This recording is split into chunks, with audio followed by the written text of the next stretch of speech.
Diet soda. Americans consume more than 4 billion gallons of it every year. Now, a new study of people who drank diet soda every day reports that they had a 48% higher risk of heart attacks and strokes. That zero sugar label on your diet soda, it might be the most dangerous lie in your refrigerator right now. Because within 60 minutes of cracking that can open, your body enters a state that researchers are calling metabolic confusion. And what happens at minute 40 is something no one's talking about. The second that diet soda hits your tongue, your taste buds get completely played. Artificial sweeteners like aspartame are 200 times sweeter than regular sugar. 200. Your brain lights up like a Vegas slot machine, expecting a jackpot of glucose. But here's the problem. Nothing arrives. It's like ordering a pizza, hearing the doorbell, and opening it to find an empty box. Your brain is confused, and honestly, a little annoyed. About 15 minutes in, things get weirder. Your body releases insulin anyway. It's preparing for sugar that doesn't exist. This triggers hunger signals out of nowhere. You just drank something with 0 calories, and now you're suddenly eyeballing the pantry like it owes you money. Meanwhile, the phosphoric acid in that soda is already attacking your tooth enamel. We're talking a pH level close to battery acid. Refreshing, right? And those bubbles you love? The carbonation hits the same pleasure receptors as champagne, which explains why that first sip feels almost celebratory. Your mouth thinks it's at a party. Your body is just standing there, confused, holding a metaphorical empty cup. Here's what really got me. Studies show daily diet soda drinkers have a 36% higher risk of metabolic syndrome compared to people who skip it entirely. But that's just the first 15 minutes. What happens by the 60-minute mark is where things get genuinely strange for your organs. By the 30-minute mark, that caffeine has officially clocked in for work. Your blood vessels constrict. Blood pressure climbs 5 to 10 points. Nothing dramatic, but your heart's definitely noticed something changed. Here's where it gets interesting. Your kidneys are now processing these artificial sweeteners, and honestly, they're baffled. These molecules pass through almost completely unchanged. Your body literally looks at aspartame and goes, "I have no idea what to do with you," so it just ships it out. Around 45 minutes, dopamine floods your brain. That same reward chemical triggered by certain drugs. This creates what I call the one more can whisper. You're not thirsty. You're not even enjoying it that much anymore. But your brain wants another hit. The cruel joke? 0 calories means 0 satiation signal. Your body keeps waiting for energy that never arrives. Research shows diet soda drinkers often eat 200 extra calories later just to compensate. The math ain't mathing. And this one floored me. A University of Texas study tracked participants for nearly a decade. Diet soda drinkers showed 70% greater increases in waist circumference than people who avoided it entirely. 70% from a 0-calorie drink. But perhaps the strangest effect is happening somewhere you'd never expect. Your gut. Trillions of bacteria are already responding to what just arrived. And what they're doing might explain everything. Let's talk about sugar alcohols. Sounds healthy, right? No sugar, no alcohol. What could go wrong? Everything. Everything can go wrong. Sorbitol, xylitol, erythritol, maltitol. You'll find these in sugar-free gum, protein bars, and those guilt-free candies your coworker keeps on her desk. Here's the problem. Your small intestine looks at these molecules and basically shrugs. It can only absorb about 25 to 50% of them. The rest travels straight to your colon, where bacteria throw an absolute party. A fermentation party. In your gut. With gas as the main entertainment. Ever read those Amazon reviews for sugar-free gummy bears? people describing what I can only call digestive emergencies. That's maltitol doing its thing. Strong laxative effects. No warning, no mercy. And here's what kills me. These aren't even 0 calories. Sugar alcohols have about 2 calories per gram. Sugar has 4. So when a label screams 0 calorie, it's being creative with the truth. But wait, one actually does something useful. Xylitol genuinely fights cavities, reduces the bacteria that cause tooth decay by up to 75%. That's why dentists push sugar-free gum like they're getting commission. The catch? More than 20 grams of sorbitol, roughly 5 or 6 pieces of sugar-free candy, and you've got about 2 hours before urgent decisions need to be made. Now, what about the artificial sweetener everyone actually fears? Aspartame has quite the reputation. Aspartame, the boogeyman of sweeteners. Your aunt shares Facebook posts about it causing everything from headaches to alien abductions. Here's what actually happens when you drink it. Your body breaks aspartame into 3 things: aspartic acid, phenylalanine, and methanol. Sounds terrifying, right? Methanol is antifreeze territory. Except, a glass of tomato juice contains about 30 milligrams of methanol. Your diet soda? 15.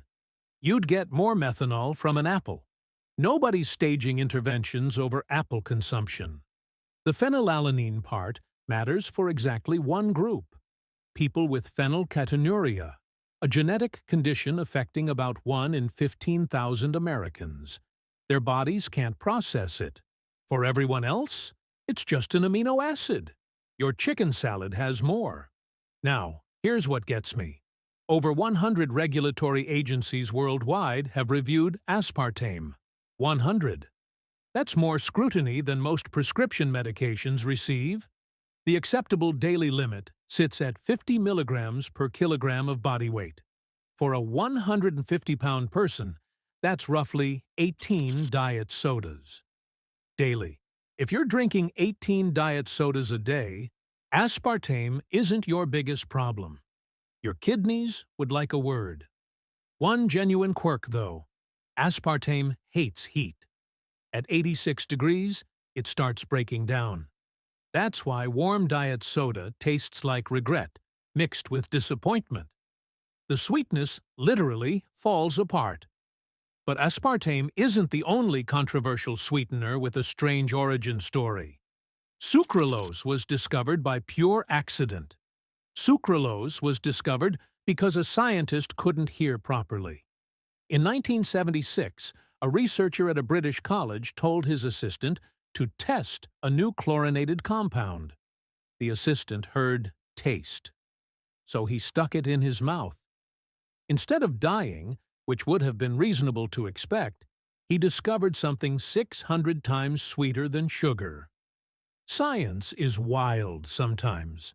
Unlike aspartame, sucralose doesn't fall apart when things heat up. You can bake with it, which made Splenda the darling of every sugar-free cookie recipe your neighbor brought to the potluck. The yellow packet became synonymous with guilt-free sweetness. But here's where it gets interesting. Heat sucralose above 250 degrees Fahrenheit, and it starts producing chlorinated compounds called chloropropanols. These are the same chemicals that form when certain foods are processed at high temperatures. The research on whether they're harmful at typical cooking levels? Still ongoing. Not exactly reassuring. Your body barely absorbs the stuff. Only about 15% makes it into your system. The rest passes right through. Which sounds great until you learn that sucralose is now showing up in water treatment plants across the country. Our sewage systems weren't designed for synthetic sweeteners. And despite having 0 calories, recent studies found sucralose can spike blood sugar and insulin in people who don't regularly consume artificial sweeteners. 0 calories doesn't mean 0 metabolic effect. But sucralose isn't the only natural sweetener hiding secrets. Stevia has a surprisingly complicated past. Stevia comes from a plant, so it's natural, right? Well, sort of. The Guarani people in Paraguay have been chewing stevia leaves for over 1,500 years. They called it sweet herb. Just crush some leaves, drop them in your tea, done. That's not what's in your coffee. The white powder in those green packets? That's Rebaudioside A. Getting it out of the leaf requires about 40 steps. Ethanol extraction, methanol washes, crystallization, filtration, more chemicals than a high school science fair. My grandmother would not recognize this as a plant product. And here's the kicker. Pure stevia extract is around 300 times sweeter than sugar. Way too intense. So manufacturers cut it with fillers like dextrose or maltodextrin, both of which absolutely spike your blood sugar. Read that again. Your zero-calorie natural sweetener often contains ingredients that raise glucose levels. But stevia isn't all bad news. Unlike other sweeteners, it might actually help your heart. Studies show stevia can lower blood pressure by 6 to 14 points in people with hypertension. That's significant. Here's something wild. Stevia was banned in America until 2008. Not because it was dangerous. The sugar industry spent decades lobbying against it. Follow the money. Oh, and that bitter aftertaste you might hate? About 25% of people taste it intensely. It's genetic. You either have those receptors or you don't. Speaking of things that taste too good to be true, sugar-free candy has some secrets of its own. Sugar-free candy sounds like a cheat code. All the sweetness, none of the guilt. Here's what nobody tells you. That sugar-free cookie? Check the calories. Often the same as the regular version. Sometimes more. Manufacturers yank out the sugar, then dump in extra fat to keep the texture decent. Your waistline doesn't know the difference. And those diabetic-friendly chocolates? Russell Stover uses maltitol as their sweetener. Sounds innocent, but maltitol has 75% of the glycemic impact of regular sugar. That's not a free pass. That's a parking ticket instead of a tow. Gets worse. One sugar-free chocolate bar can pack 25 grams of sugar alcohols. Remember what we said about digestive distress? That's a one-way ticket to bathroom regret. The marketing is brilliant, though. Net carbs, printed right on the label. The idea is your body subtracts fiber and sugar alcohols automatically. Clean math, right? Wrong. Your digestive system didn't take accounting classes. It processes these carbs in unpredictable ways. Some people absorb more than others. Some absorb almost all of it. The label lies by oversimplification. Sales of sugar-free candy jumped 35% since 2019. Mostly folks over 50 managing diabetes or watching their weight. Good intentions. Questionable execution. My neighbor swapped to sugar-free everything. Lost 0 pounds. Gained a bathroom schedule. Now, if regular candy is problematic and sugar-free candy is deceptive, what happens when you add 300 milligrams of caffeine to the mix? 0 sugar. 300 milligrams of caffeine. Maximum regret. Diet energy drinks are basically diet soda on steroids. Literally. That innocent-looking can packs 3 to 4 times more caffeine than a Diet Coke. And here's the sneaky part.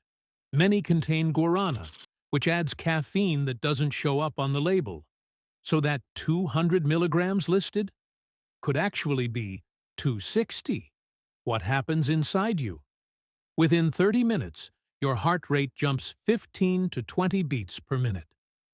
Your blood pressure spikes. That's not energy. That's stress in a can. But wait, it gets weirder. The combination of artificial sweeteners and caffeine creates stronger cravings than either one alone. Your brain gets double-teamed. Sweet taste without calories. Stimulation without nutrition. It's like your reward system is being pranked from two directions. Between 2007 and 2017, emergency room visits from energy drinks doubled. The fastest-growing group? Adults over 40. My generation discovered these drinks 20 years late, and our hearts are filing complaints. Then there's the taurine. 1,000 milligrams per can. That's 10 times what you'd get from eating beef. Nobody needed that much taurine. Nobody asked for it either. Drink 1 after 2 p.m. Your deep sleep drops 20%, even if you fall asleep fine. Quality tanks. So your gut is already dealing with artificial sweeteners. Now, add this chaos. What happens to those 100 trillion bacteria living in your intestines? Your gut isn't just a food processor. It's a city. 100 trillion bacteria live there. More bacterial cells than human cells in your entire body. And they have opinions about what you drink. Here's what shocked researchers. When scientists fed mice artificial sweeteners, those mice became glucose intolerant within 11 weeks. Not surprising. But then they transferred gut bacteria from those mice into healthy mice. Guess what? The healthy mice became glucose intolerant too. The bacteria themselves carried the damage. Saccharin hits hardest. That little pink packet? It can reduce beneficial lactobacillus bacteria by 40%. These are the good guys, the ones keeping harmful bacteria in check. And here's where it gets personal. 90% of your serotonin is made in your intestines, not your brain. Your gut bacteria produce the chemicals that regulate your mood. So when diet soda disrupts your microbiome, it's not just a digestion issue. It might explain why you feel off. The good news? Your gut forgives faster than your ex-wife. Switch from artificial sweeteners to whole foods, and gut bacteria diversity starts bouncing back within 2 to 4 weeks. That's remarkably quick for biological repair. This microbiome damage might finally explain the diet soda paradox. People drink 0 calories, but gain weight anyway. The bacteria in their gut are working against them. Speaking of working against yourself, what if the real solution isn't finding a better sweetener at all? Here's the thing nobody wants to hear. There is no perfect sweetener. Not one. I've spent years looking. Tried Stevia. Hated the aftertaste. Switched to monk fruit. Too expensive. Went back to diet soda because it was easy. Sound familiar? But here's what actually worked. Your taste buds replace themselves every 10 to 14 days. That's not a long time. Reduce the sweetness you consume, and within a month, your entire palate recalibrates. Coffee tastes better black. Fruit tastes like candy. It sounds impossible until you experience it. Former diet soda addicts report something strange. After 2 to 3 weeks without artificial sweeteners, regular food becomes more flavorful. Colors seem brighter. Okay, maybe not that last one. But the taste thing is real. And let's be honest about dose. 1 diet soda at your grandkid's birthday party isn't the same as 3 daily. Research often lumps all consumers together, which makes everything sound scarier than it is. Context matters. Want an easy switch? Sparkling water with real lemon. You get the fizz without the chemistry experiment. Simple. Or just drink water with electrolytes. Revolutionary concept, I know. The real solution isn't hunting for the safest artificial sweetener. It's teaching your brain that not everything needs to taste like dessert. 40 years of sweetness addiction won't disappear overnight. But 14 days to new taste buds? That's a deal worth taking.